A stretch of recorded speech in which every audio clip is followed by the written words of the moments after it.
And I shall grant you the magic. I am wearing the iconic Helmet of Justice from Knightmare, possibly the most famous piece of headgear from the show. Well, from the late 80s, early 90s, if we're honest. It's made with real cow horns, cast iron design, but is essentially a hard hat nailed to a bucket. I always used to watch Knightmare as a kid. Knightmare is an interactive fantasy survival game show of sorts. One child is blinded by a helmet. He's guided around a dungeon by three of his friends. He has to avoid obstacles, talk to magical characters, defeat creatures, cast spells, and I think it really speaks to it's an actual living game. Knightmare Live is a reimagining. There'll be certain elements that we feel that we've improved. It's going to be funnier. It's going to be more up to date because of the audience are now 30 years old. They're not 10 anymore. You have to sort of change things for that. Also, it's a theatrical piece, so we have theatrical elements that we can play with and traits that we can work with and things that we can do that you can't do on a TV show. Welcome, watchers of illusion, to my pub garden of confusion.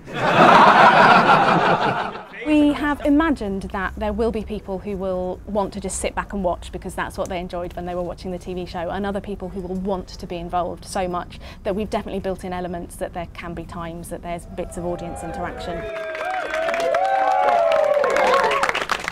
What is your name, challenger?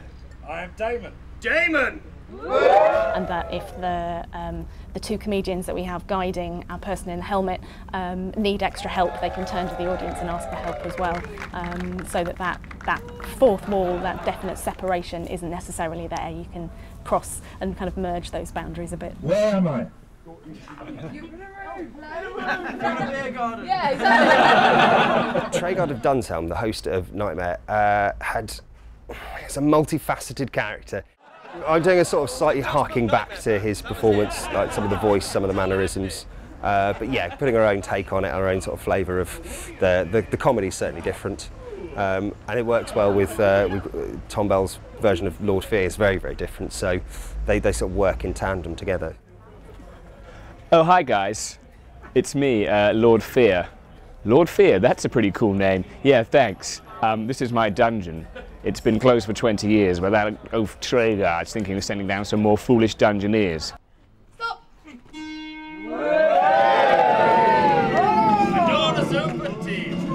Watch out, Richard O'Brien's just walked into the room. I think he's annoyed that we're not doing Crystal Maze. Hurry, team, exit!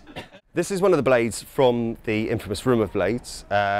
This is, well, they were smaller in the design, I'll be honest, but I'm so impressed with them. And they even spin.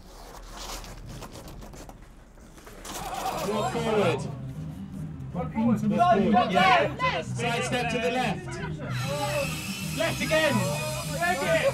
For me, I think Knightmare really, it was kind of accidentally a success. They tried to create a computer game that you played live, but the real endearing element of it is the human element and the fact that it's a real person in a helmet and they're interacting with other real characters, and these are all things that can be done on stage and all things that you can do, you know, live. And I don't know, the fantasy genre is having like a big renaissance at the moment. You know, you've got Game of Thrones, we've got Harry Potter, The Lord of the Rings, everything is, you know, so I think it's the right time to bring it back. I think, you know, people are looking for it. So, join us again for Knightmare. I mean, what could possibly go wrong?